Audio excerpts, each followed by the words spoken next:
better known as the Woz, to come and talk to us.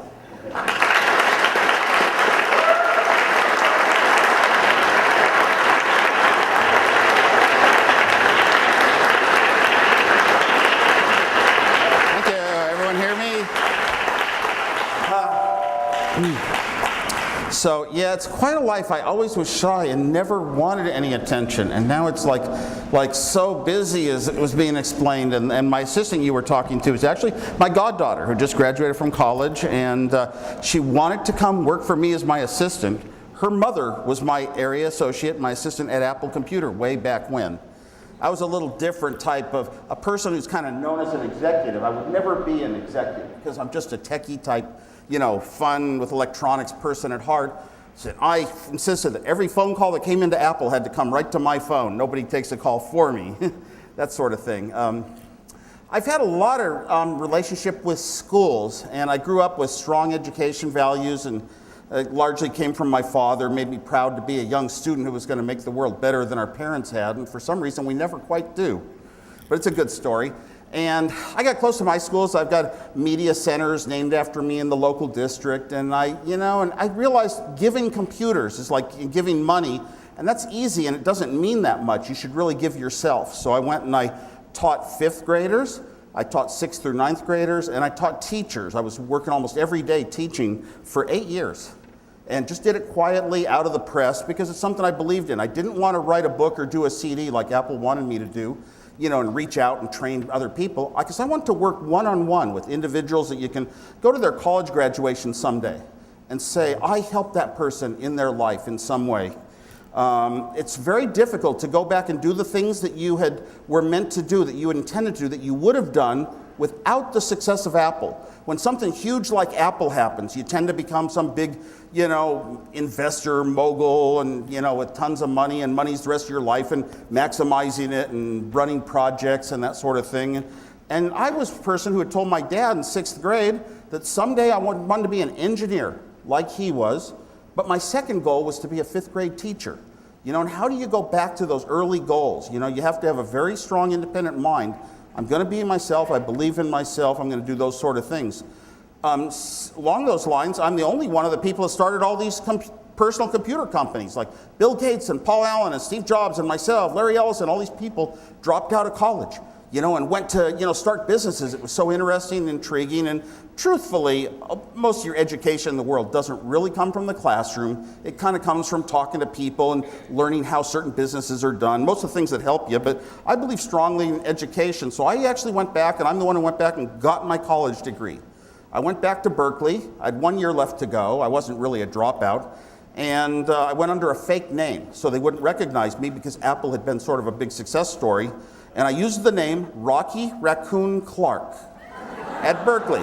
So my double E and CS diploma says Rocky Raccoon Clark. And does anyone in here use PCs? Have you heard about our zero tolerance policy? Since we're in a school. Humor aside, I like to make up jokes everywhere I go. One of the latest ones I made up, that I was just in Greece, and I could tell you a few I made up there, but I'll skip those. And one of my made up was, what do you call a fish salesman? I was just driving the car 2 days ago. Yeah, what do you call a fish salesman? A sole proprietor. So life should, you should be able to go through life and have it be very entertaining. One point in my life I thought, well, at the end of your life, and there's somebody who ran companies and made sure every little piece was in order, and I saw a few adults that were like this, always talking about how they arranged everything to work so perfectly. And I thought, then there's other guys that are just like, maybe on the street, maybe they don't have any money, they're just running around, they're laughing with their friends, telling jokes, they're always smiling. Who had the better life on the day you die? It's how many times did you smile in your life versus how many times did you frown? And we often fool ourselves into thinking we'll get there. For example, we develop technology because we believe, and this is stuff my father taught me, we believe that technology will give us a better life and more free time and more happiness in the end. And really, when you look back, do we have more smiles than, say, the caveman had? My hunch is they were just as happy as in existence as we were. maybe even happier. I think, part of the deal is the formula of too much population for resources, and they had more to go around, I guess. So we don't really get there, but something inside of us makes us curious and creative and inventive. And we want to do these things. We want to create new and different ways and study the atoms and learn how they work and try to make things that never existed before. And we wouldn't have been created as human beings with this desire unless there were some end goal. So we have to tell ourselves the end goal is we are getting to that great happy state. I grew up in Silicon Valley, and it was all fruit orchards. Just as far as you could see, trees and orchards. Very few houses out in Sunnyvale. And it was a very pleasant area. It was called Santa Clara Valley, and we were the largest fruit producer in the world in some categories of fruits. And William Shockley moved to Mountain View. He was one of the inventors of the transistor at AT&T. Came to Mountain View and set up Shockley Laboratories. Worked so hard. He was so narrow-minded and focused on one type of transistor that would totally revolutionize the phone companies of the world.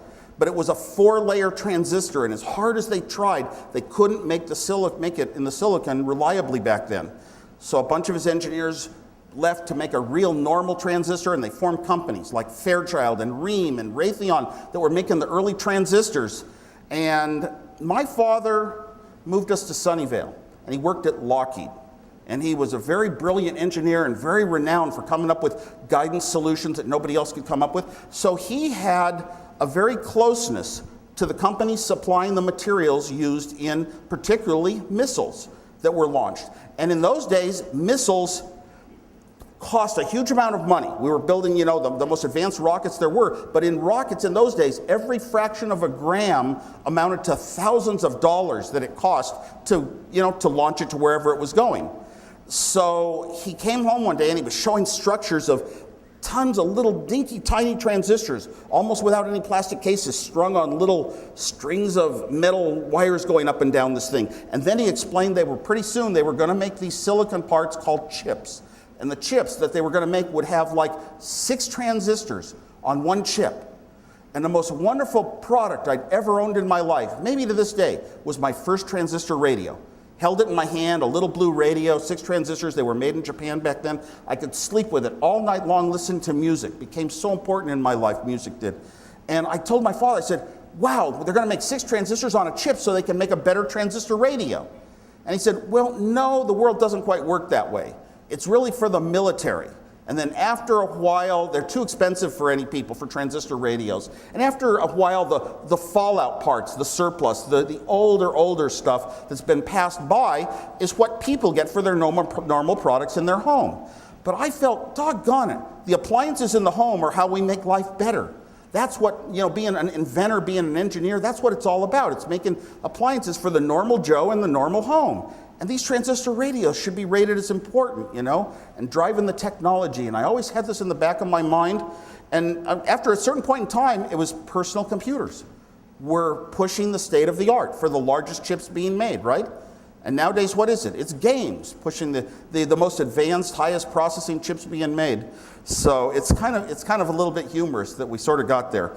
Back in those days, when I was in elementary school, early chips would cost $50 for a chip with 6 transistors. One little dinky gate that if you put in 2 signals, you got 1 out. That would cost $50. Back then, it's like $500 today. Who could ever afford one?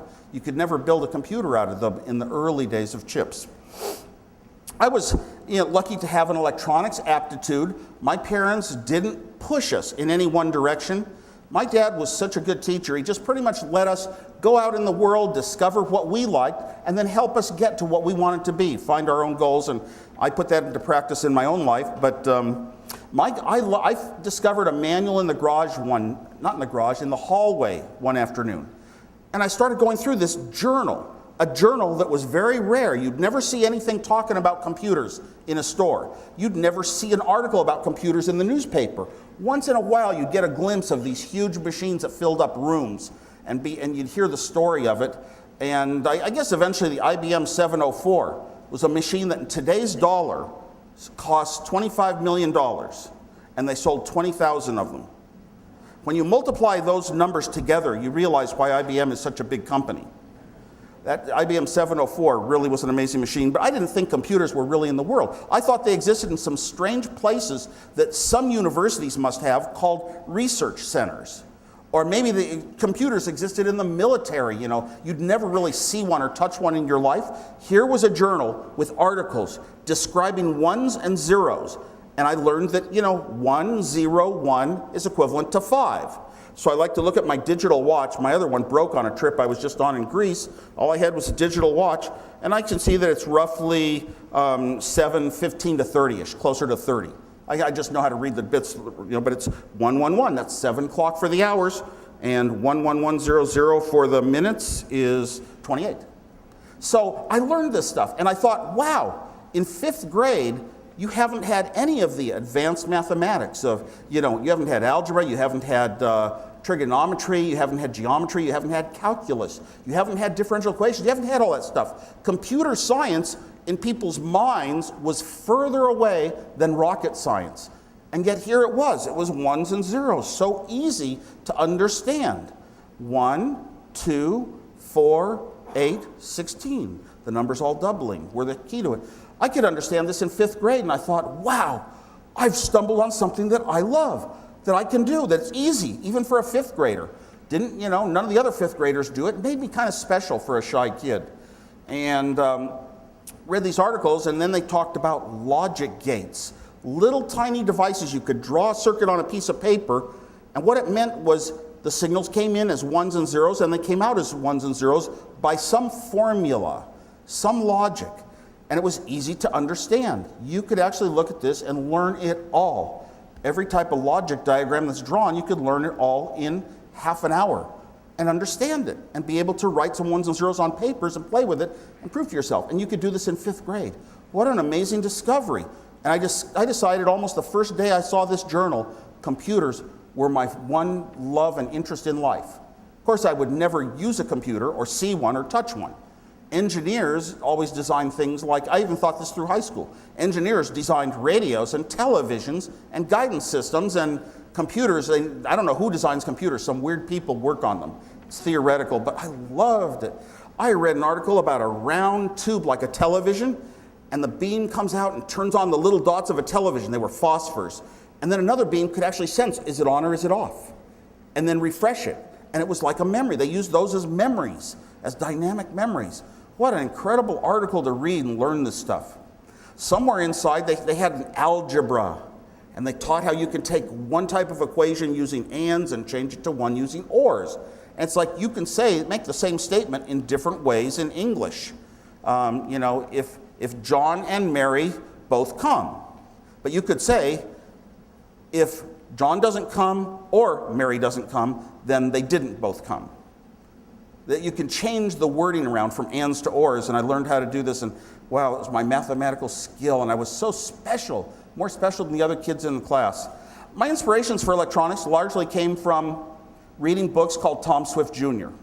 And he was a young engineer, owned his own company with his father, and so he could just fly around the world with his friends, and whenever there was a world crisis, he'd go into the laboratory and hook some circuits together and work for weeks and build something. The solution was always building things. And it might be a submarine, it might be a spacecraft, it might be a plasma field that could hold an alien presence and communicate with it.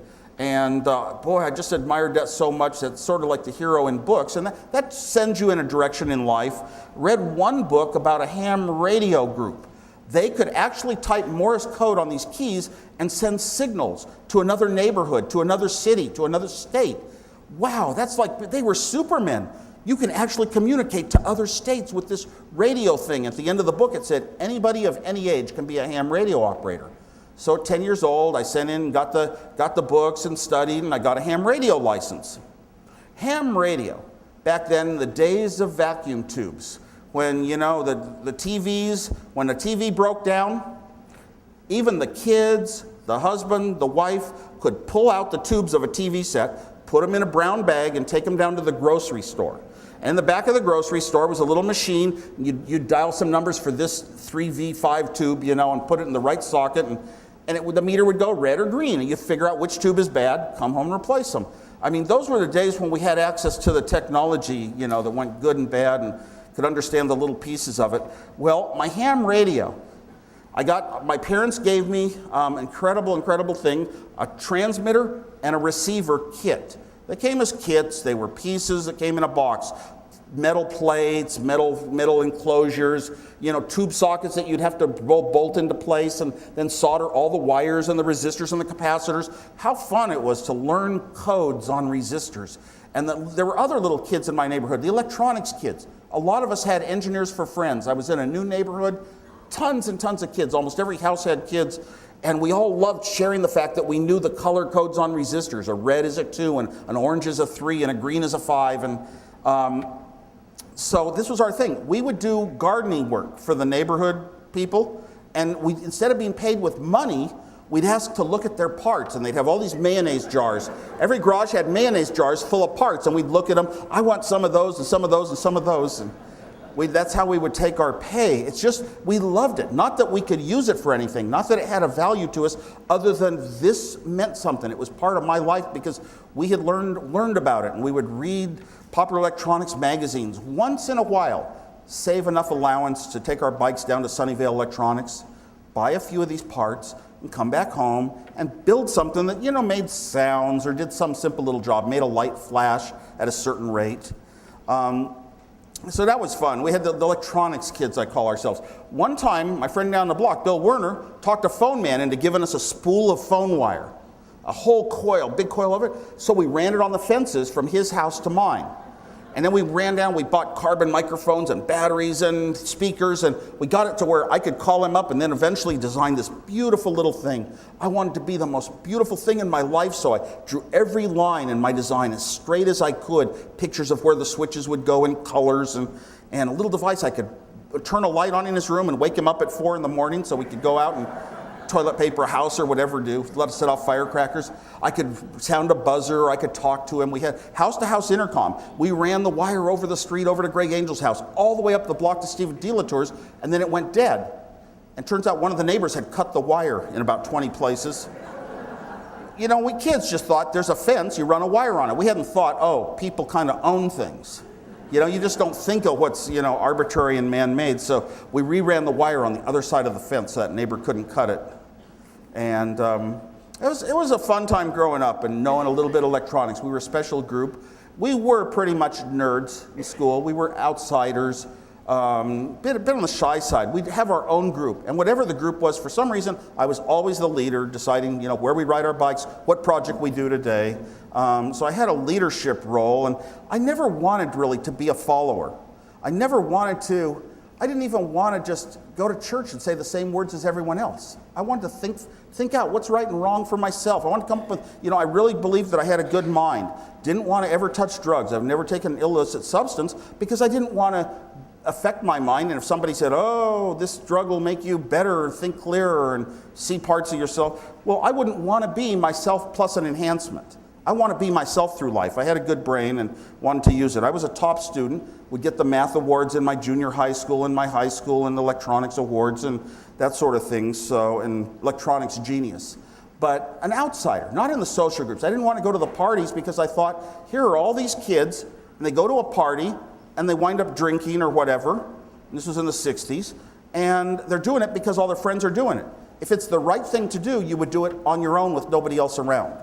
And being with only doing it because other people are doing it. I never wanted to be that type. I wanted to be, I don't care what everybody else is doing. I want to do things my own way. Well, in high school, I had some amazing science fair projects in 5th grade, huge ones, the ones that take weeks to build, hundreds of parts, switches, lights, diodes. Then it moved up to hundreds of transistors to make a machine that could play tic-tac-toe. Tic-tac-toe is a game of logic. If you played every game of tic-tac-toe on a piece of paper, white paper, pull out some white paper, you could play every possible variation of the game in a day or two. And you could start making up sets of rules. Number the squares of tic-tac-toe 1 to 9, and you could make up rules such as if square 1 has an X and square 3 has an X, and square 2 is not taken, I will take square 2. It's a set of rules. Every one of those rules turns out to be one logic gate that takes one transistor and a few little decisions as to what things are on or off. coming into it. So it was very easy. What I did was I pounded hundreds of nails into a piece of plywood and just soldered transistors and diodes and resistors to all those things and made one little gate for every one of my tic-tac-toe rules. And it's a huge project, and really building huge projects when you're that young, I think helps a lot if you're going to go into engineering. Another time I built a project with hundreds of transistors that could actually add numbers. I described the ones and zeros. Those are the numbers of computers. We humans made a horrible mistake, which is when we started the numbering system, we didn't really know how nature works. We didn't really know how logic was going to work, so we based our numbers on 10. And scientists in Europe like to talk about the metric system. It's all based on tens. Well, it turns out that one half, up until about 5 years ago, one half of all of the computing power in the world was being used to convert between base 10 and base 2, the numbers of computers. One half of the processing power, and that might not be true with games, but it certainly is true with anything with finances. And we should have really picked a numbering system that's based on 8s or 16s. Those are magic computer numbers. I kind of try to be a computer purist in these sort of senses. Computer purists and programmers like to know that number counting systems always start with 0, whereas human beings want to start with 1. Look at the clock. In Europe, what does the AM start with? It starts with 0. In the United States, AM starts with 12 and then it goes to 1, as though 1 were more than 12. You know, we never question, why do we do these things? We just do them because they've always been done. They must be right. And a lot of times we get a lot of wrongnesses into our culture and it hangs around forever. Used to doing it that way. Technology is about change a lot. So I built this little adder subtractor in 8th grade and won a lot of science fair awards and got the first airplane flight of my life and everything. You could toggle the switches to put in 1s and 0s. A switch was up, it was a 1, down, it was a 0. So you could put in a number by toggling all these switches to be 1, 0, 1, 1, 0, 1, 1. And then you'd look on a diagram I had and it says that's 79. And then you say, I want to add 123, and you would look and it's 1, 0, 1, 1, 0, 1, 1, 1, 0, 1. And there's 123, and the lights would light up, and you could look up the number on the lights, 1, 0, 1, 1, 0, look on the diagram and see what the sum is. So it was a great project. I won I had learned so many steps, and it all started with that journal I found in my house by accident. I had learned how to count in binary, how it worked. I had learned little logic gates. I learned how logic gates could be added up into an adder unit that could add little 1s and 0s. And adding 1s and 0s is a lot simpler than adding our numbers.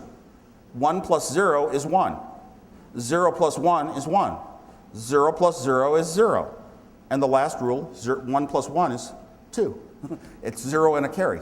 So it was a very simple system anyway.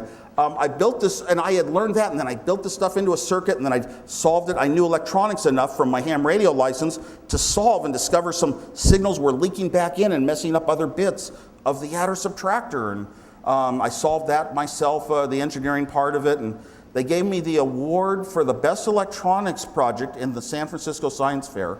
And I was only in 8th grade, and this fair was all the way up to 12th grade. So I had a real early protege type start. In high school, my electronics teacher, I was into a lot of fun and pranks and sort of, a nerd on the outside, but I was strong in athletics. I got letters. I was in a lot of sports. I was just great in athletics, and I was president of clubs and things like that, but I just didn't know how to talk the way normal people talk, except to my electronics friends. And I took an electronics class, and the teacher said, well, Steve, you know everything. You're just playing pranks. So I've arranged for you to do something outside of the school. This is unusual when a teacher finds a solution for a kid that will help the kid that is outside the school. Teacher doesn't say, all the solutions are in this book and this classroom and what this teacher says. That's more normal. But this electronics teacher, every year, he found a few students ways to get them employed or get them to get some training at a business. I went down to Sylvania in Sunnyvale, and I got to program a computer once a week. A computer, this thing I would never see in my life. We didn't have them in high schools back then. So I went down to Sylvania, and I got a Fortran book, and I learned the computer programming language, Fortran. It was pretty simple, kind of like learning logic. It's not beyond a 5th grader. Although, what project you're going to do is tough to come up with. The first program I wrote was to solve a chess program called the Knight's Tour. where you bounce a knight around the chessboard. I was into chess back then. And you try to hit every square exactly one time and don't miss any squares and don't go back and hit any squares twice. So I said, a computer, I get to program a computer. It does 1 million things a second. And I thought, how fast could a human being count? I said, well, if a human being could even count 1 time a second, it would take them 2 weeks to get to 1 million. This computer does 1 million things in 1 second. Wow, that's like I'm Superman. It's so powerful. I wrote this program to bounce a knight around the chessboard randomly, and if it got stuck, back up and change a move. And if it got stuck, back up a few more steps and change moves. It's called a backtracking algorithm, and nothing came out of the computer, and I was bummed out. And then the next week, I went back and printed the chessboards and studied them.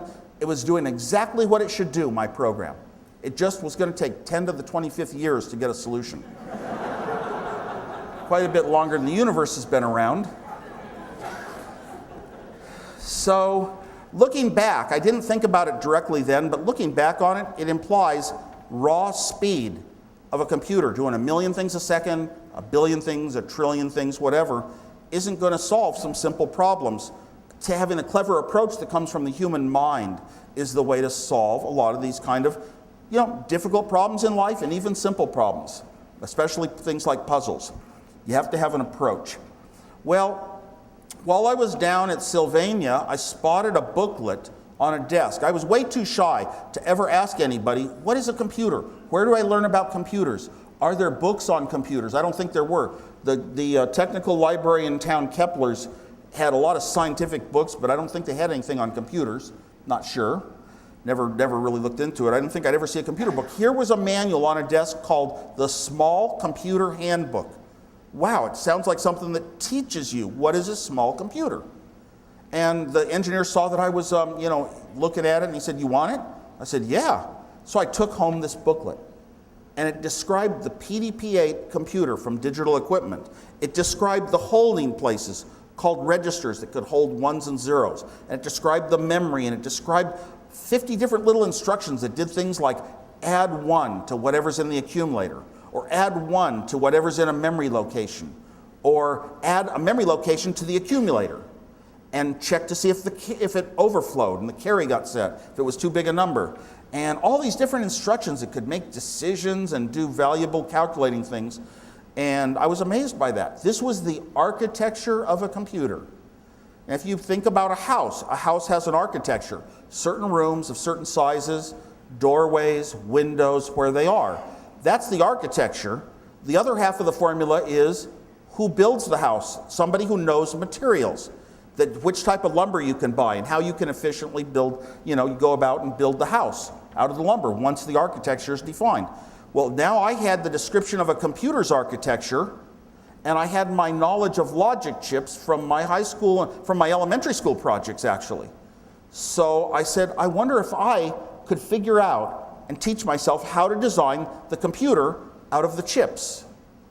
Closed my door, shut everyone out, had the music on real loud on my reel-to-reel tape recorder, and I sat down on paper and started drawing little pictures of the chips that might add up and be able to do the steps that this computer could do.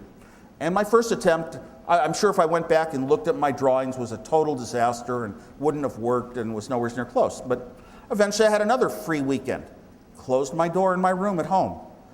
Took out my paper and started designing, and I got a design down that pretty much I was sure would do every single operation this computer could do. It could add 2 numbers, it could subtract them, it could shift them left, which is like doubling them or halving them. It could test carries, and I felt real proud about that.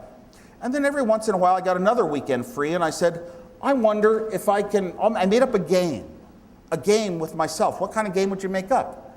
I wonder if I can design this computer, and instead of using 95 chips, I wonder if I could use fewer chips, like 90. And I looked at my design, studied it, and I looked at chip manuals, and better chips came out, and I substituted some, redesigned it, and it took fewer parts. And it was a game. I felt proud. I felt like I was a winner. It was like a game that you can't find the rules of anywhere. Then a friend and I wanted to learn about other mini computers that were coming out in the late 1960s. So a friend and I, Alan Baum and I, would drive to Stanford Linear Accelerator Center because they probably had a technical library there among all the bright scientists that had computer magazines and articles and things, computer manuals. So we would drive up on a Sunday so they wouldn't notice us. And we figured out where the main building was. And there's very bright people that work at Stanford Linear Accelerator Center, as you can imagine. Probably all PhDs. Well, very bright people tend not to lock things. So every single Sunday we went there, we found at least one unlocked door. Sometimes we'd have to climb a stairway and we'd find a door unlocked.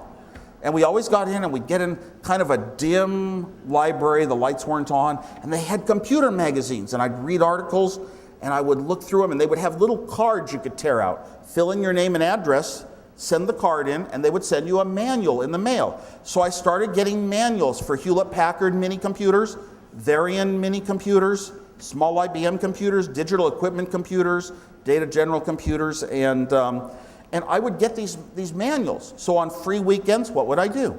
Shut my door, pull out some paper, and try to design this computer, that computer, and beat my record for how few of chips can I use. It got to a point, at one point, I got it down to where I went down to Fairchild. I kept trying to talk the companies into giving me chips so I could build a computer that I had designed, and they were offering me chips that were partially good. And they had no way to know, talking to a young kid on the phone, that was offensive to me. Because if I get a chip that half of it works, and then I get another chip that half works, I can do the whole job. But I was counting my design in terms of how small it was, and how efficient, and how simple. So I went down to Fairchild, and I showed them my design, and I said, here's my design using Fairchild chips. And here it is using Signetics chips, and it takes fewer chips. They looked it over, this brilliant engineer that had designed some of the best chips in the world that became the hallmark of my early Apple computer designs and the ones I loved the best for how they were thought out. That engineer said, wait a minute, these chips from Signetics are much larger chips with a lot more little wires hanging off of them. And the total complexity and size of the design with Signetics chips, even though it's fewer chips, it's a larger, more complicated design. There's more to it. And I was stunned. He was right. The number of wires you hook things together with is how complicated something is. So my rule then became, how small does it fit onto a PC board? That was how I rated myself. One day, Data General introduced a computer called the Data General Nova. They sent out a brochure describing this little mini computer, but it was really introducing all the top executives of the company and where they had come from. But on the last page, they gave the instruction set of the computer, the ones and zeros. And instead of having 50 little instructions like all these other computers, it had one long instruction with a bunch of ones and zeros. And some of the ones and zeros meant part of the, which register to be in one side of the adder and which register to be in the other side, and whether to add, subtract, or, and, change zeros to ones, whatever. Had all those instructions. All these little bits had independent little meanings, and it was strange. I thought, boy, they did a really weird, strange, different thing than anyone else has ever done. And then I sat down one weekend, I closed my door, got out my paper, and I started designing this Data General computer. And by the time I was done in about one day, it was half as many chips as all of my previous computer designs. Half as many chips, just as good a computer. That shocked me. I learned a lot. You design the architecture of a machine based around the parts that are available. If you know both sides of the formula, you can do a much better job. And I told my dad, and this is the end of high school, I told him, someday I'm going to own a 4K Nova computer. And he said, well, Steve, it costs as much as a house. And I was stunned. I hadn't thought about that. And I said, well, I'm going to live in an apartment. I was going to have my 4K computer. Why 4K? 4K bytes of memory was the minimum you needed to run a programming language like Fortran. I wanted a machine that I could type programs in, just like my Knight's Tour program, like I had done in high school. And you had to have at least 4K of memory and a computer language to do that much. Well, I went off to my first year of college, University of Colorado. And what happened was I had 800s on all the math and science SATs, and normally you'd think, oh, pick one of these top technical schools, MIT or something. I flew off with some friends to visit the University of Colorado, my first time ever out of California. And we flew in, got in at night in our motel, and in the morning we woke up and turned on the TV and it said that it had snowed. Opened up the drapes, sure enough, there's snow. Went outside, The way that my friends tell it is like I was naked. I think I was probably in shorts. And they pushed me out in the snow. We threw snowballs. Had such a fun time walking around the snow for 2 days. That was the only college I would apply to. Had to go there. It was just so wonderful. I came to love the snow. I'd never been in snow in my life. So that was a big, it's basically this idea of follow your heart. Sense where you really want to do what's going to mean the most to you. And thank God my parents, were the same thinking. Didn't pressure me to kind of go some planned route in my scientific life. Well, in those 1968, computer classes were graduate classes. And I was a freshman. But because I was enrolled in engineering, I was allowed to take a beginning computer class. That was a very thorough class, covered operating systems and the architecture of computers, a lot of stuff that I already knew so well. I got an A+ in the course. But I thought, wow, I get to write programs. You just follow this procedure and you type your programs on punch cards, submit them at the computer center, and then they give you the printout. So I would run programs. I said, what kind of programs can I write? And I looked at the Handbook of Chemistry and Physics, tables of numbers. And I said, I'll make a program that generates these Fibonacci numbers. And I'll make a program that calculates these factors of numbers. And I'll make a program that calculates powers of 2 and inverse powers of 2. I wrote 7 little thin programs, typed down most of them out, so the whole program took 1 card, using some clever techniques. And I'd run my programs into the university computer 3 times a day, put it in the morning, come back at noon and get my printout. 3 times a day, and I always printed 60 pages and punched out some cards that I could stick into the program and rerun it the next time for the next 60 pages, all numbered. And the next 60 pages. And I would run 60 pages times 7 programs times 3 times a day, and I was piling up reams of output in my dorm room, taller than I am. And one day they stopped my programs. And I went in to visit the professor, and he turned on a tape recorder. And he started out, this was very strange. And he goes, are you trying to get me? Do you have something against me? And I'm wondering, what's going on? I just ran some programs. I'm in a programming class. And he said, these aren't our programs. And I said, well, it's Fortran. It's a Fortran class. He said, this is our class programs. He got on the phone and called the computer department. I'd run them 5 times over budget. I didn't know they had budgets. Supercomputers cost a lot back then. I'd run our whole class 5 times over budget, and it was a popular class. So he made it sound like he told them, you should charge Mr. Wozniak for this. Oh my God. This was the second most expensive out-of-state university in the country for an out-of-state student for tuition. And my parents had told me they could only afford to send me there 1 year. And I'd have to do another year at De Anza. And if I went to De Anza, they'd even give me a car. It was that much a difference in price. And I had chosen the University of Colorado. Well, they made it sound like it was going to be more than tuition to pay for this computer department thing. And I was so scared, didn't want to tell my parents. So the next year I went to a local college in Cupertino. A friend of mine duplicated the key to the computer room. They didn't know it. And we would go in at midnight. And we would turn on this IBM 360 Model 40, crank it up. He knew how to turn everything on because he worked there. He didn't know how to program. I knew how to program. So once all the printers and disk drives and tape drives were on, I would just start punching out my cards and running programs through, and midnight till 4 in the morning. Then we'd shut things up and hide the evidence we were using the computer. If a computer was sitting there unused, just wanted to take advantage of those few free hours. It wasn't like trying to be malicious or cost somebody money. It was really just, if something's not used, I want to use it, not to do anything bad. So do good things, develop your mind. But back at the University of Colorado, though, before that second year of college, electronics is fun. So I went down to Radio Shack and bought a high-speed transistor and soldered together a couple little capacitors and resistors, and I got a little tuning capacitor out of an AM radio that I could tune with my thumbnail and tune it up. And if I was near a little black and white TV, it would just jam the picture totally black. So then I went over they had a color TV in one of the dorms. It was a girls' dorm called Libby Hall. You'd go to this little basement area and everybody'd go over there to watch color TV. I sat in the back and this thing fit in my hand with a 9-volt battery, and I tuned it up, and it didn't jam the picture, it just fuzzed it up a bit. So this friend of mine who knew that I had it without any prearrangement slapped the TV, and I made it work. And then after a while, I jammed it again, and we got this little technique down that every time I jammed it, he'd hit it harder and harder or tune the fine tuning, and it would go good. And then for 2 weeks, they stationed one student next to this TV set every night. And whenever it went bad, it was his job to fix it. Well, if they went up to the fine-tuning control, I'd make it go good. And then they pull their hand away, it goes bad again. I was trying to frustrate them a little, but they started learning the magic of where your body is. One time a guy said, the repairman said it was the antenna. So they lifted the antenna up. What happens? TV goes good for a while. Then after a while they had to hold it up higher. And it worked fine, and then when it went bad, the guy climbed up on a chair.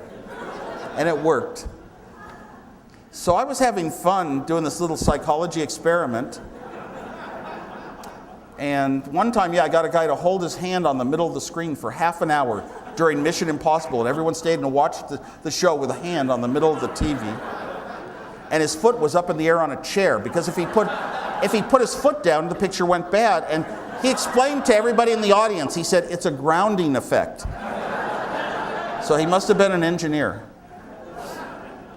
I was so good at this, I never got caught once. I would put the little jammer in my left hand and go up to the TV and be the one trying to whack it.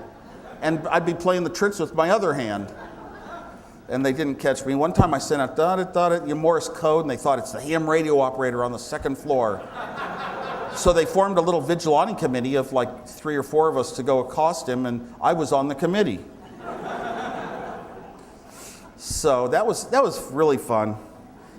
There's even more stories about it, but I'll go on.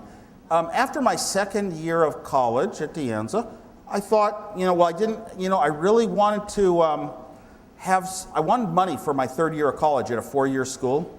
So I took a year off and I worked as a programmer. I walked in a door, there was a computer they were designing, Tenet Corporation in Sunnyvale, and I worked as a programmer and to earn money for my third year of college. And while I was there, I told the executives that I used to design all these computers when I was in high school.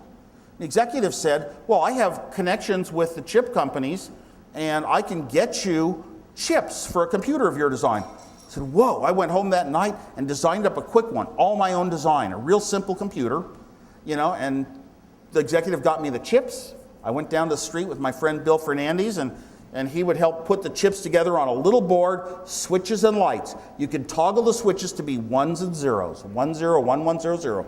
Push a button, and those ones and zeros would go into a memory. I had 256 bytes of RAM memory. And you could dial another number in and push the button, and it would go into the next byte in memory. You could start filling up memory with some ones and zeros that were a little program. And you could run it, and this was my machine. Well, Bill said, you got to meet this other guy that went to our high school, Homestead High School in Cupertino. He says, you got to meet Steve Jobs. He does electronics too, with chips and things, and he likes pranks. He does pranks like you do. So I know that I was the #1 prankster. I was not rated class clown because I was so good at never getting caught. I would do dozens of pranks in high school, and the principal would show other people he brought in, friends of mine, this stack of papers of things that had happened at the school that they were sure I had done, and I'd done some of them, most of them, and that they could he's too smart, they would say. We can't catch him, and I gloated. But they only caught me for one thing ever in high school. Only one time ever. They caught me partly because they lied, and what did they say? The cop said my buddy told him everything. So I confessed. But that was electronic. It was really an electronic project. It was an electronic metronome. You ever built one of those, any of you? Electronic metronome going tick, tick, tick. And I put it in a friend's locker. So later, eventually, I'm seated at a table in a lot of trouble. The principal, the vice principal, the dean, my counselor, 2 police officers. And the principal starts to tell me how he got brought by a teacher for this ticking sound, and he opened up the locker, and he clutched it to his chest and ran out to the football field and dismantled it. And I was laughing. I had to try to cough to cover up my laugh because I had a switch so that when you opened the locker, the ticking sped up. I figured, why just do a prank? You've got to do something special that makes it a little beyond what the normal person would do. And by this point of time in high school, back in high school again, I go back and forth in my stories. I was also pretty aware that I was a very good computer designer, because the computers I was designing, the digital equipment computers, my designs had half as many chips as theirs did. So I knew that, and I knew that I was developing tricks. I forced myself so intently to come up with the best tricks and use chips for things that they weren't supposed to be used for. And if you had a little piece of one chip left over, find a way to use that one instead of adding a whole new chip. And I was so good at all these techniques that could never be written in a book that I knew I had some skills that no other human in the world could probably match. And I like doing things, I was so shy. I don't like doing things where I'm doing the same thing as everyone else and being, competing and being compared. Well, I guess I did pole vaulting. But in this little electronics thing, it's like secret. It's your own private little thing. It's your own special thing. And you don't have to worry about competing with anyone, just trying to be your best and compete with yourself. So here I am, I built this computer and I meet Steve Jobs. He comes over and he says, he describes a couple of circuits he'd built with little counter chips and drivers for displays that could count digits and numbers and show the frequency counter. Like, what ton note are you playing on a guitar? And you play an E and it'll say, 550 or whatever, So he had built that sort of thing. I told him I had designed all these computers. And we talked about music that we liked, music that had substance, Bob Dylan type words and what they meant, and that the Beatles was just nice music, but it wasn't the important stuff, about what life was about. Steve was more of the counterculture guy, the barefooted hippie with the drinking, eating the seeds and hanging around people who had no money. He was younger than me. And I was always like, kind of like my father. I decided in life I wasn't going to be on any end of things. I wanted to be right in the middle. I'll have a house, I'll have a salary, I'll have a job, be a normal person. My feet will be on the ground. I'm not going to think weird outer space thoughts, just want to do normal things. But I appreciated the counterculture. I appreciated their thinking. They were willing to think new ideas and other ways of thinking that might be more correct than what we have now. And Steve would go down, he described how at the high school, he went down and they would take these clay figures, move the clay frame by frame by frame, and take pictures frame by frame by frame, and create what's called a claymation movie. So, and here he is doing Pixar now. So a lot of these little goals that you start early in your life, wind up being the ways that you remember and you want to go and be good at someday. Steve read this book that he kept telling me about for years, about how there's a few people that are so special in the world, the Nobel Prize winners, the Shakespeares, the Isaac Newtons, that see things the rest of us don't, really lead the world, and that pretty much everyone else doesn't matter. And he always wanted to be around those special people. So when he went to college, I drove him up to Reed College in Portland, Oregon. And because there was a guy there at Reed College who had won a Nobel Prize in physics or something. And Steve wanted to be among the greatness. And we got there and he showed me the list of classes they handed him. He says, look, you have to take this literature class and you have to take this mathematics and you have to take all this stuff. I wanted to take nuclear physics and all the interesting things and study Shakespeare. And so that first week, he didn't go to any of his classes. And I thought, oh boy, I would be in so much trouble. How could how could you let your parents' money down? He just wouldn't go to the normal classes. He stayed in a little tent in his dorm room with his girlfriend, and somehow he managed to stay at that college for like 2 years, never enrolled in a class, never paying tuition, but they let him stay because they liked him. He's a very persuasive person. He has a way of getting his intelligence to you. His intelligence gets through, and you kind of want to stay near that sort of thinking in some sense. So he didn't pay any dorm fees or anything, but they let him stay. And he would just sort of attend whatever class he felt like once in a while. So, anything works. One time, my first experience before Steve worked at Atari, I was in a bowling alley in Sunnyvale, and there was a Pong game. A little TV screen with a ball going back and forth, and you could play paddles. And I was mesmerized. I never thought that somebody could actually put out all the signals of television, which I knew well, and make it into a game. Games were not software. Games were hardware. You took chips that could go ones and zeros, and you wired the chips together in the right way that caused ones and zeros to come out at the right time to show up as balls and paddles on a TV screen. And I looked at it, and I told my fiancée, I said, I wanted one of these. And I said, I'm going to build one of those. And always the big problem in computers is input-output costs money. When you have no money at all, no savings account, no cars, no rich family, you have nothing, what do? Well, input-output device, the only free output device, I had thought about this way back in junior high school, is your TV set. Everyone has a TV. And if you're smart, you can put little pulses on a wire at the right times to show up as things on your TV set. And so I knew I could design that. And I built a Pong game. It had 28 little $1 chips on it. Very simple, low cost. I took it into Atari.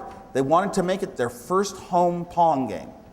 But this guy, Steve Mayer, said, no, you should do it on one chip because you're going to sell millions. And he was right. They did it on one chip. They tried to hire me.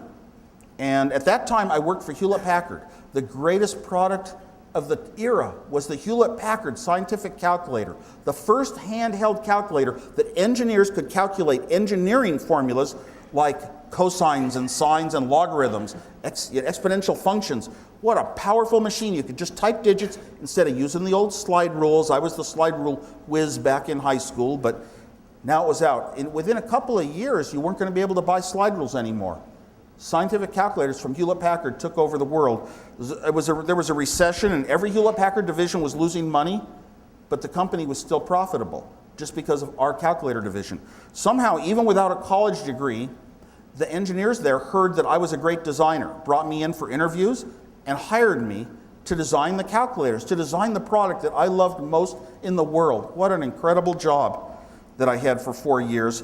While I was at Hewlett-Packard, I still loved electronics. So when I came home from work, instead of just watching TV and drinking beer all night, as soon as Star Trek was over, I'd get to work on projects. And one of my first projects, I started the first dial-a-joke in the San Francisco Bay Area. Many, many stories about that. Too many to tell tonight. Many of them are in my book, but it was very difficult. Why was I mean, you'll meet a lot of people that'll tell you they started companies, but you're never again going to meet somebody who can claim they started the first dial-a-joke in a major area of the United States. You won't. This is 1972. Back then, you could not legally in the United States own or purchase or use your own telephone. You could not legally own or purchase or use your own answering machine. So I had to lease the one answering machine the phone company offered, the same one theaters used, the Codaphone 700, big huge tank. They probably still sell it to this day. And it cost as much as my apartment rental. So imagine a young engineer, your most expensive thing is your apartment, and then you pay it again just to have a machine so I could tell a joke a day. And people could dial into it. And I went through some Cupertino numbers, and everybody who I had so many calls every day, thousands of calls every day, that anybody with a similar number got 100 wrong numbers a day, ringing them all day long. So I would switch the number to help them, and then other people would complain. And finally I said to the phone company, I said, well, I need a number that's easy for the kids to dial. And I got my first good number of my life, 255-6666. Beautiful number. One day I came home from work at Hewlett-Packard, and there were two people by my apartment door from the largest ski shop in Northern California, any mountain. And they were afraid to answer their own phone because it was one-digit difference, and they got so many crank calls, they thought. So I finally went on to what's called the 575 bank of numbers. It's a set of numbers that radio stations have for contests, and it's wired up in a way that it doesn't busy out the lines between cities when they have contests, but you can dial it free from anywhere in the whole Bay Area. So I had 575-1625 for dial-a-joke. And the jokes I told were the popular jokes of the day, Polish jokes. And, when did the Polak die drinking milk? Then the cow sat down. So I would tell these jokes, one a day, and then the Polish American Congress Incorporated threatened me with a lawsuit for defaming people of Polish descent. And my name is Wozniak. They knew it. And I said to them, I talked to them on the phone finally, and I said, well, what if I change them to Italian jokes? And they said, that's fine. This was before political correctness. So they didn't want you to make Polish people seem dumb. People would say you don't want to make Italians seem sleazy, and you don't want to make, there's stereotypes. And I agree, with that to some extent.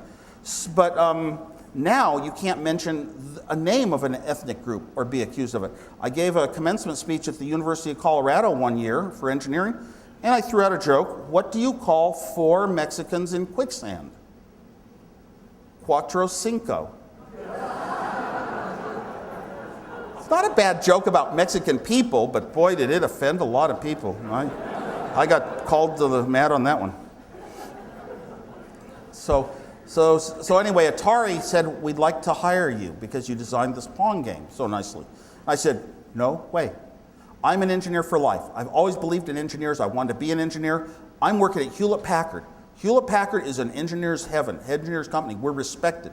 We engineers at the bottom of the org chart are respected. I had decided to be an engineer for life and never go into management, never move up the ladder, because this company was so good to us. It was founded by engineers. It was infiltrated with engineers in all levels of management. The ideas for new products came from the bottom as much as they came from the top. We were just so effective in coming up with the ideas for products that would change our division's course and everything. And I felt very respected by that. Of course, we were building products that engineers use, so we engineers designing it were a good part of the market we were building for. We understood the market better than most companies. And I would never leave Hewlett-Packard. Well, Steve came to me one day, Steve Jobs came to me and he said, oh, by the way, the year that I had at Berkeley, I had my third year of college. I skipped talking about it. And there, Steve and I played with these little devices that we found out if you play little tones into an American telephone, it would wind up dialing calls anywhere in the world, via satellite or via undersea cables or any countries and everything for free. And it was just so mystifying, so amazing. I designed this great little beautiful digital one of the best digital designs of my life. It's the one time ever I got one little part of the circuit to do 3 things at once, not just 2, which is amazing enough. And Steve said, let's sell it. So we sold some of those, and that was a mistake. We shouldn't have, but we did. No, because I was the pure hacker who would explore the phone system to see what I could do, but all the calls to my friends and relatives I would still pay for. I would make sure I made them normally. I wouldn't use my box to save money, so I felt real proud of myself. But unfortunately, we sold them to other people, so they wound up making, stealing phone calls. Well, Steve, now he came to me and he said, look, this guy that runs Atari, Nolan Bushnell, wants a game made, a one-player Pong. And in the one-player Pong, you'd hit a ball against some bricks. Most of you know the game Breakout. So he said, can you design it? And I said, oh God, it'd be the thrill of my life to design a game that people really play. Oh, a video game, an Atari game. I'd never get a chance like this. This is amazing. And then Steve says, there's one hitch. Have to do it in 4 days. A game design out of hardware, not software, they weren't programs back then, would take 6 months. And I was a top designer, and I designed a Pong, which was similar, and I said, I don't think I can do it in 4 days, but I'll try. I guess Steve needed some money by then. He was buying into some orchard up in Oregon. I don't know what kind of orchard it was, but never knew. I hope it was an apple orchard. So he and some friends would go up there and do it. And so anyway, went into Atari, 4 days and nights, designed the thing on paper. We went into Atari. Steve would wire wrap it. Then we'd test it and find a couple bugs. I'd change the circuit. We'd do it some more. And 4 days and nights, no sleep. Both of us came down with mononucleosis, the sleeping disease. And I was very lightheaded during that non-sleep period. We designed a working game and gave it to Atari too. That's an amazing success story. And I was, it was over a weekend, but I still had some of the days I had to work at Hewlett-Packard, and I was taking classes at San Jose State in engineering. So it was a rough time, but we got it done. And there's some question as to how much we were paid on that, but I don't want to get into that. Because I would have done it for free. It's so amazing to get a chance to do something so important to the world, in a sense. Another project that came along after that, Steve Jobs and I went over to a friend's house, a guy known as Captain Crunch. From the days of making the free phone calls, he discovered that the little whistle they gave in Captain Crunch cereal played exactly the tone that seized the phone line and put it at your command, listening for your instructions where to dial for free anywhere in the world. So he called himself Captain Crunch and went down. He's typing on one of those big metal teletype machines that are so expensive you could never afford one, kind of. And he's typing away and he says, Steve, I'm playing chess with a computer in Boston at MIT. And then he has the print out a list of all these different colleges, Berkeley, Stanford, where they had computers. He could log on to different computers and then run things that were set up for guests. It was the ARPANET, the early forerunner of today's internet. And he's able to switch between computers, and it felt so powerful. It felt like ham radio, where you're a Superman that can reach out to other states, like a blue box that you can call for free anywhere in the world. And here was this guy typing to computers as far away as Boston. I had to have that, just like the Pong game. And I went home, and over a little period of time, designed a little circuit of my own. Hardware, running wires from chips to chips that would put little pulses on the wire into the TV set that showed up as letters of the alphabet on my TV. And then I built a modem, and I could call a number at Stanford. Modems were very slow speed then. 300 baud was the fastest they had. 300 characters a second. The one I built, I can't remember if it was, I think it was 300 baud, and that means, you know, a line of text takes 2 seconds on the screen just to print the characters. Very slow, but I designed my computer to be optimized around even that. And I could type on it. Now I had to have a keyboard. My output device was free. It was my home color TV. I unscrewed the back of the TV set, just like for Pong, took an oscilloscope and saw some signals inside the TV, looked at the schematic that they shipped the TVs with back then to find out where the likely place for video was, built a little circuit that got my video showing up on the TV set. That was free. Now I had to get a keyboard. I started going into work at Hewlett-Packard every morning around 6, ahead of all the other engineers. And I would grab the latest computer magazines and go through every article and every ad searching for parts. And I found a company offering a keyboard you could type on. It was uppercase only, but they were offering it for $60.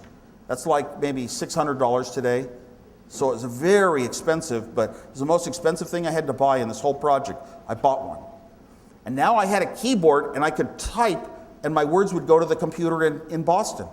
And the Boston computer would type back to my TV set. And it was a little terminal I'd built myself. Oh my God, this was great to show off. Steve Jobs came by and said, there's this time-sharing company in Mountain View called Call Computer. They have expensive terminals that they lease to businesses to write software in BASIC for their clients and to do their business on. So why don't we sell them this little cheap terminal? And we actually did. So we sold them something like, I don't know, 25 of these terminals of my design. And that was the second thing we sold.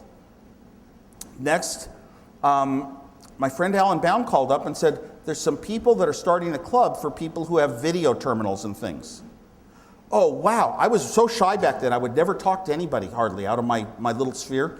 And I thought, wow, I'll be a hero. I'll be a star. I'll go there and show them. I've got a video terminal design. You can build it yourself. It's so few parts. It's so cheap. You can have your own terminal. And I went to this club. I never would have gone if my friend had said it's for people who are interested in microprocessors, because I had missed out on the whole microprocessor revolution.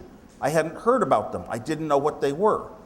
We met the first night in a small garage, maybe about 20 of us, 30 of us, and it was kind of dark and raining lightly outside in the dark, and it was in Menlo Park, Gordon French's garage.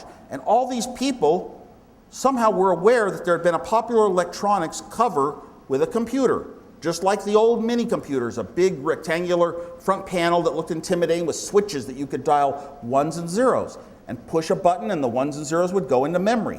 And it came with 256 bytes of memory. And you could buy this thing at a human affordable price. Like my ham radio, you had to build it and bolt everything together and solder all the wires in place, but you could build a little thing called a terminal, a computer, but it really wasn't. It was just a glorified microprocessor, but if you added enough parts to it, you could actually run a computer language. And it was called the Altair. And everybody in the room that night was talking about this thing, microprocessors and the computers that are coming. And I was so embarrassed because all I had was my video terminal. Well, that night I took a data sheet home for a microprocessor. I studied the data sheet, the electronics of it, the timing signals. I said, oh my God, these microprocessors are basically just like those mini computers I used to design in high school. They're like that little cream soda computer I built 5 years before when I met Steve Jobs. I said, oh my God, I'm in business. I get a microprocessor, I can finally have the computer that I was going to have all my life. So I couldn't afford an Intel microprocessor for $400. I had to choose one. And I found out that as a Hewlett-Packard employee, we had a deal for $40, you could get a Motorola one. So I came to Hewlett-Packard late at night and did some thinking about chips and looked them up. I already had a video terminal. I already had a machine that I could type to a computer in Boston and it could type back to my TV. I said, I'll cut out the middleman, which is Boston. Well, actually, Boston's the far man. I said, I'll cut out the far man, and I'll just put a little middleman in the way. My own microprocessor and RAM. But you know, every computer that's ever been built has switches and lights for ones and zeros, and buttons to push them into memory. But I had done that 5 years before I'd built that. And what popped in my head was, look at our Hewlett-Packard calculator. We really have a little processor inside of it. It's on 2 chips. We couldn't put it all on 1 chip, but we have a little processor. When you turn on the calculator, the processor runs a program that says, is a key being pressed? If you push the 5 button, the program says, aha, a key got pressed, figures out it's the 5 button, puts a 5 in the display, and comes back saying, is a key being pressed? And one by one, as you press the keys, the calculator does what it's supposed to do. I said, why don't I write a little program that looks to see if you're typing on this human keyboard? And whatever you type, it reads into memory, and when you hit return, it goes and does what you told it to do, which might just be put some ones and zeros into memory. So I wrote a clever little 256-byte program to do that. I called it the monitor. And 256 bytes took me 2 chips in those days, 2 little PROM chips. They only did, it was that, we had those few transistors on chips back then. So 2 chips had this little program in. I went in, designed my computer for a Motorola microprocessor, and a company introduced the 6502. And it was going to be the best, latest, newest microprocessor. It had lots of what's called addressing modes. And in my computer architecture time, addressing modes meant more to me, like the IBM 360s, than all the arithmetic calculations in the world. So I knew this was the best processor, and they were going to sell it for $20, a $20 bill, and they were going to introduce it at a show in San Francisco, local. You know, you couldn't buy a microprocessor back then to save your life. If you went down to a distributor, they'd ask you to fill out all these forms as though you're a company. Who's the CFO? Who's the purchasing officer? You know, where are your accounts? What's your bank account? I'm just a person. I just want to buy some things from you. Those distributors made it so impersonal. It was difficult to buy a chip, a microprocessor. There weren't stores that sold them.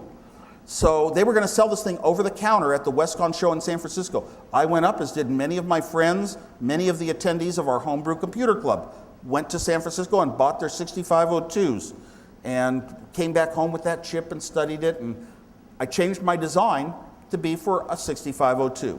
And actually, if you go back and look at an Apple I board, you'll see that it's labeled to take either a 6502 or a 6800. You just have to plug in a few more parts for a 6800.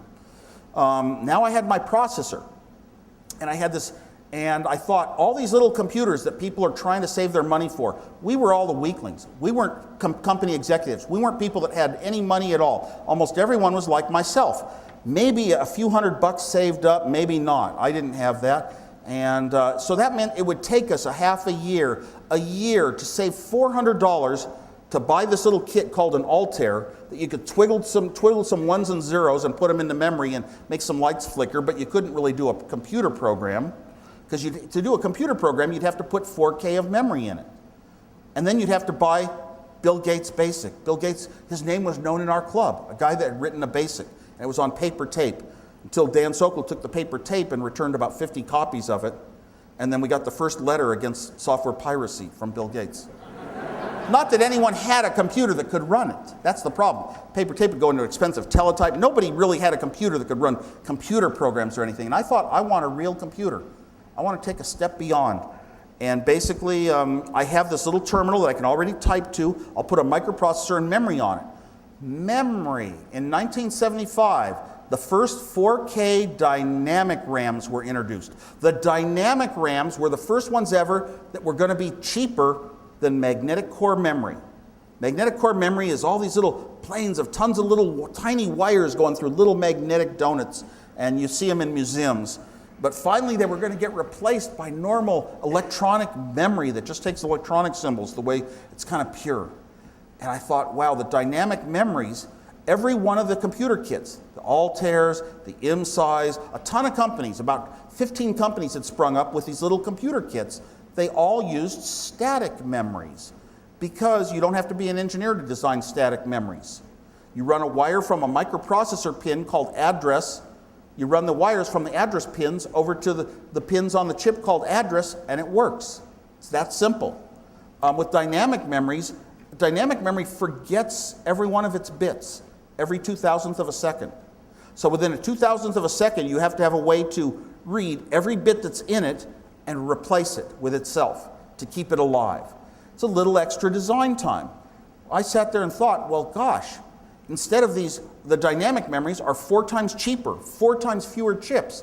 I can have 4K bytes of memory, my goal, in 8 chips.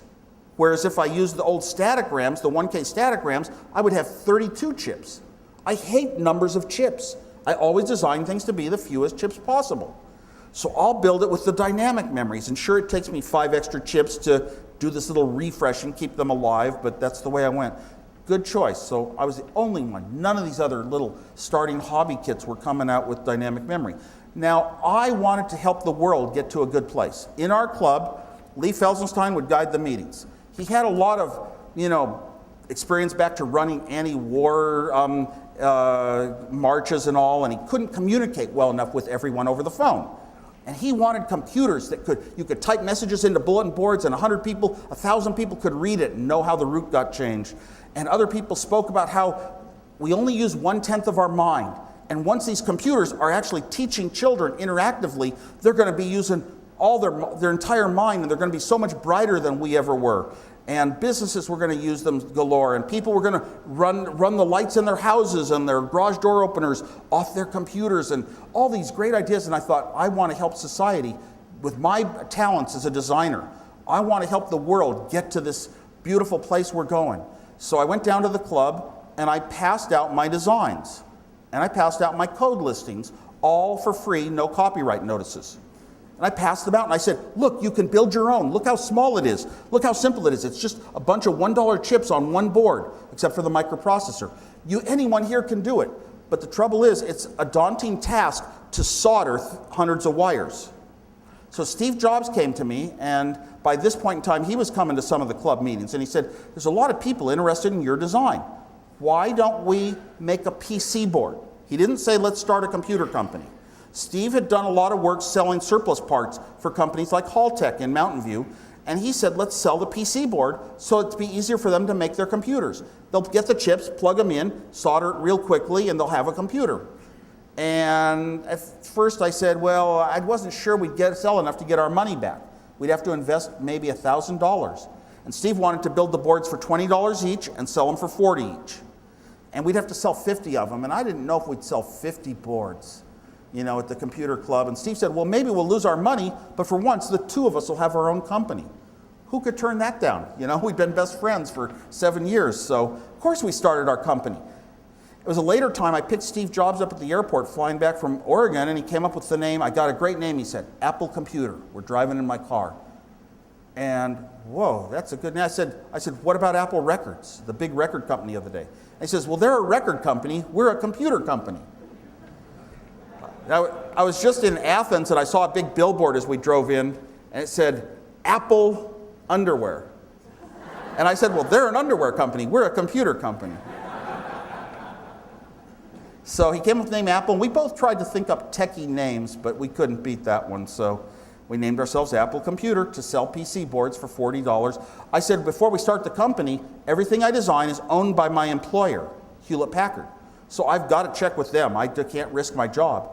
And I went to Hewlett-Packard and lined up my boss and his boss and the lab manager, his boss, and some other people around a big table in the conference room. And I described how you could build a little computer that ran the language BASIC.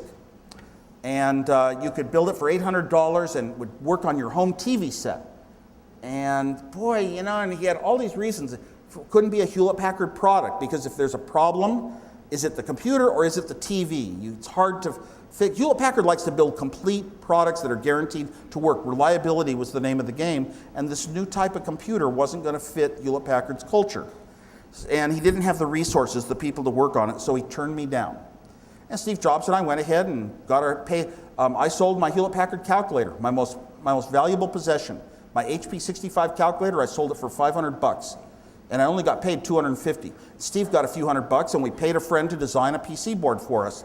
Got it into work at Apple. Hewlett-Packard, I was showing off this little board. It was so beautiful. I look at it now, it's pretty ugly and awful, but it was the Apple I computer. And I was sitting at Hewlett-Packard and the phone rang. Steve Jobs says, "Are you sitting down?"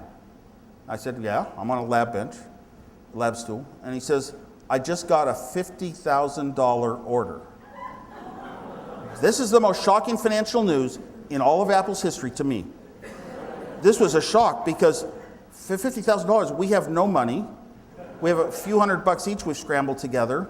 And my salary at Hewlett-Packard is only $24,000. This is twice my annual salary. It was scary. There was one computer store in the South Bay area in Mountain View, and the Byte Shop, and they had seen me demonstrating my computer at the club. By this point in time, as soon as I got my computer, I said, and was showing it off at the club, I realized, I needed a computer language, and I sniffed the air. There was no computer language for my chosen microprocessor, the 6502, and I said, I will write the first BASIC, and people will hear about me like Bill Gates. Because I was too shy to talk to people unless I did something great in design, they would come talk to me. That was how to get my socialization energies out.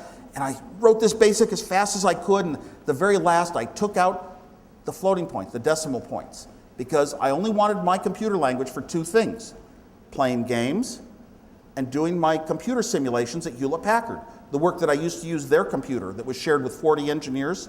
Now I wouldn't have to use the Hewlett-Packard computer anymore. I didn't need decimal points in my numbers, and being a real strong mathematician, didn't believe in them that much. But I regret taking this out. It cost Apple a lot, including Microsoft getting the GUI eventually. Well, so I had this BASIC and all, and I had never written a BASIC language. I had never taken a course in it. But you know what? When you have a strong goal and you have to achieve, I need a computer that can run a language. When it's that strong, you will find the ways to do it. You'll write any code and come up with ideas and make it work. And I actually tell people I had an MIT education because my friend from high school, Alan Baum, had gone off to MIT. And sometimes in the mail, he would send me back big stacks of Xeroxes of his books there. So I had a little bit of reading on computer languages and the things, but I wrote my BASIC.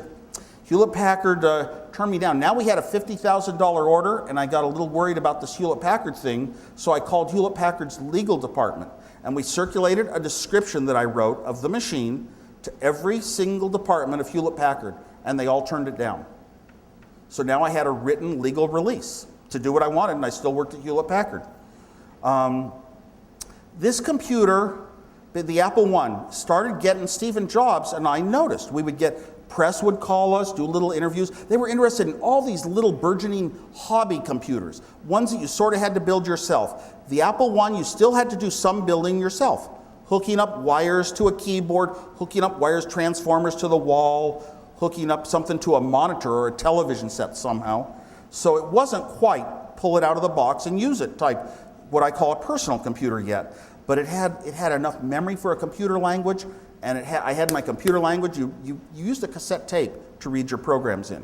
You push the play button, the signals on, sounds like modems, and eventually it reads into the computer, and the computer beeps, got the program.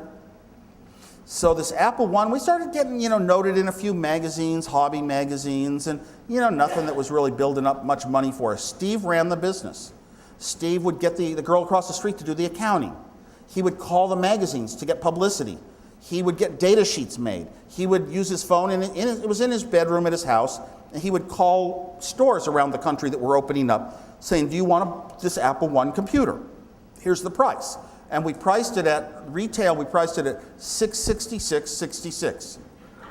Because I was into repeating digits. I had a lot of phone numbers by then that had repeating digits. To this day, my phone numbers are all 888 type numbers.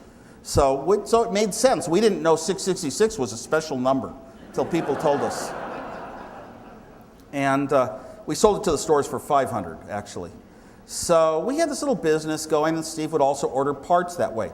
Now, how do you build 100 computers for $500 each? How do you build 100 computers when you have no money?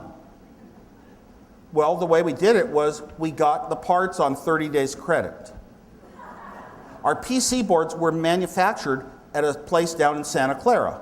And the same place that manufactured the PC boards, as soon as they came off the line, they had a ton of workers, girls mostly, that were sitting there plugging parts in, and they'd plug all the parts in and put it over a wave soldering machine. we could put all the parts into our computer and get it soldered for $13 is all. My God, if you can assemble a computer for $13, why would you ever sell it as a kit where somebody's going to have to spend, 40 to 80 hours just to build it? $13 is all, so it was beautiful. Ours fit all on one board, and we'd drive down to that place in Santa Clara. So when the chips came out of a closet, a 30-day clock started ticking. We had to pay for the chips within 30 days. It would take a little while for them to assemble enough of the boards down there. We would drive down, pick up some of the boards, and then we would drive them back to Steve's house, and there's where we had the garage. The garage wasn't a company. We didn't design anything there. We didn't have a telephone, but we had one lab bench. And we would put the board on the lab bench and plug it together with a keyboard and everything, and if it worked, we'd put the board in a box, a white box. And if it didn't work, I would figure out what was shorted, and a pin on a chip got bent under, and fix that, and we'd fix it and put the good computers in the boxes. Once we had about 25 boxes full of computers, we'd drive them down to the store in Mountain View and get paid cash. So we cycled everything in 10 days, and we had 30 days credit. We did it because we didn't have a lawyer involved. Nowhere. And it worked. And it worked, so we supported ourselves with absolutely no money. Now, that computer, the Apple I, was not a Wozniak-designed computer, per se. It was a very slow terminal designed to talk over slow modems, with a little microprocessor thrown in to be a quick little hack together that did the job of a computer. But it did it sort of slowly. The Apple II, I designed it as a pure computer. Back when I was at Atari, so sleepless for 4 nights in a row, my head is spinning.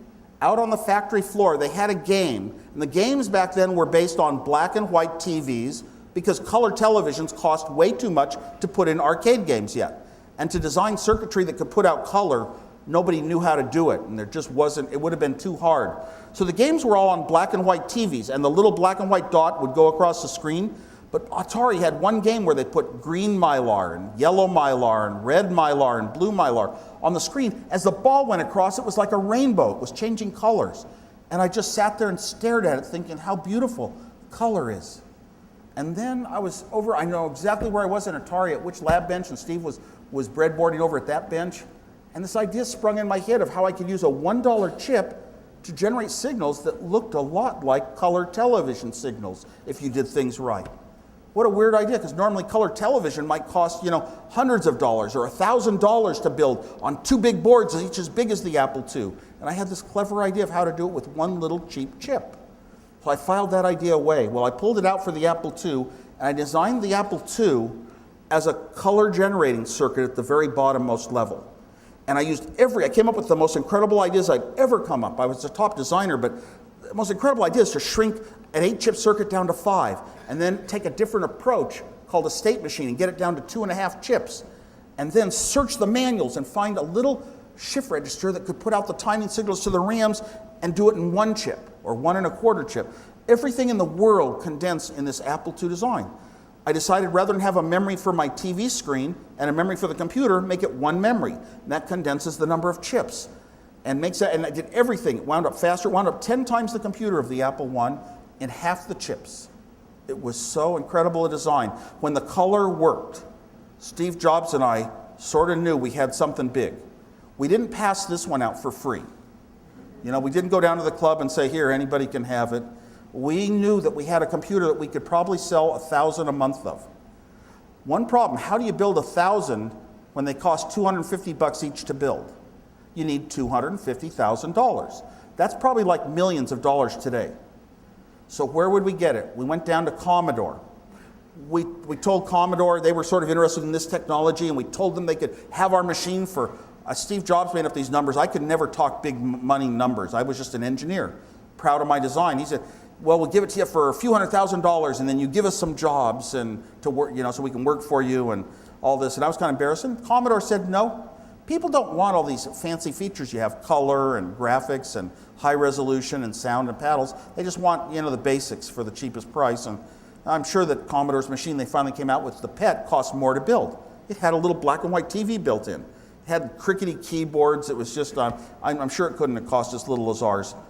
And we went to Atari, and their hands were filled making the first home Pong game.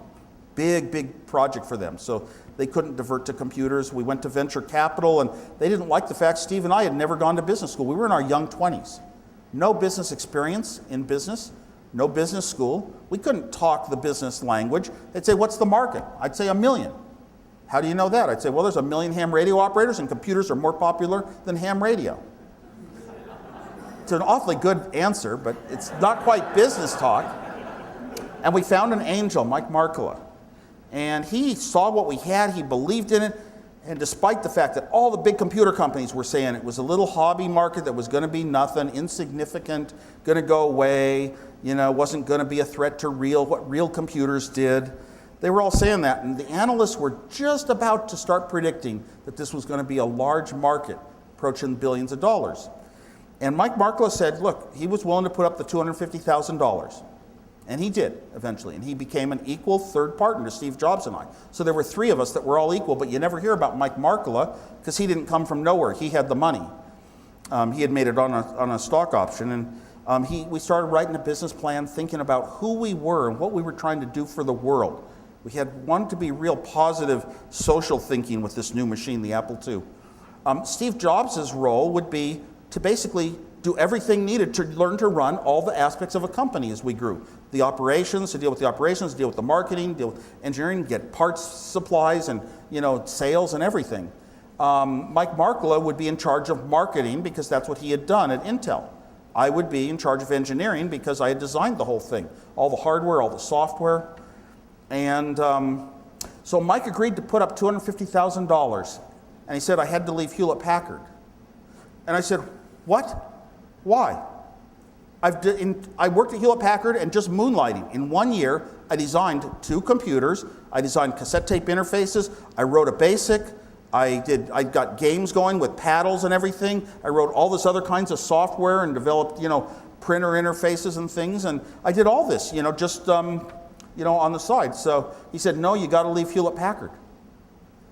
And he said, you got to decide by Tuesday.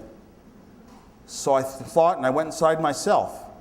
And one of the things was I was one of those real independent people that was never going to be swayed by money in my life. And I went back to Mike Markkula and Steve Jobs on Tuesday, and I told them no. That I wanted to work at Hewlett-Packard as an engineer for the rest of my life, because it was a good company for engineers, and I wanted to design computers. I wanted to make hardware. I wanted to make software. But you know what? I was doing that on my own, on the side, at night, so I could keep doing it. Well, Steve Jobs got all my friends and relatives to start phoning me. Saying, take the money. It was a lot of money. Take the money. And finally, my friend Alan Baum called up. He worked at Hewlett-Packard, and he said, look, Steve, you can be an engineer and become a manager and get rich. Or you can be an engineer and stay an engineer and get rich. And it was really, I needed one other person, one other friend in my world to say you can be an engineer and start a company. You don't have to run it. You can just stay an engineer. So I left Hewlett-Packard that day. And I wasn't going to step on other people's toes. I'm too mild a guy. I don't like to push other people around. I don't like to tell people that what you've done is wrong, it's bad, you've got to go my way. I don't like to do that.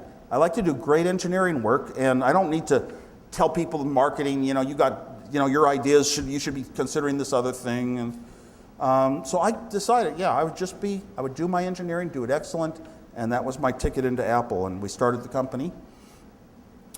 Right away, Mike Markkula was the one who had business experience. He knew how to organize a company, what kind of people we needed. We needed a president. We found a director of a division of National Semiconductor, Mike Scott, young guy who had run this division so well, and he came on board as our president. I am so thankful we had him. He was our president from the day we started the real corporation until we went public. And he knew how to get rough and get the things done that needed doing and push people the right way, but how to be soft and make people like him and appreciate him. And when one of his first jobs was putting out the manual. The president of the company would do the manual. And it was all based upon my code mainly and my designs. Almost everything came from me. But he wanted to put out the sources. I wanted to put out all my sources too, because I wanted the world to learn about computers the way I had learned, which was from other people's manuals. I wanted our manual to have the diagrams that people could go down and see how every signal worked if they wanted. They could study code listings in different languages and learn how to write their own and make little cards that plugged into our machine.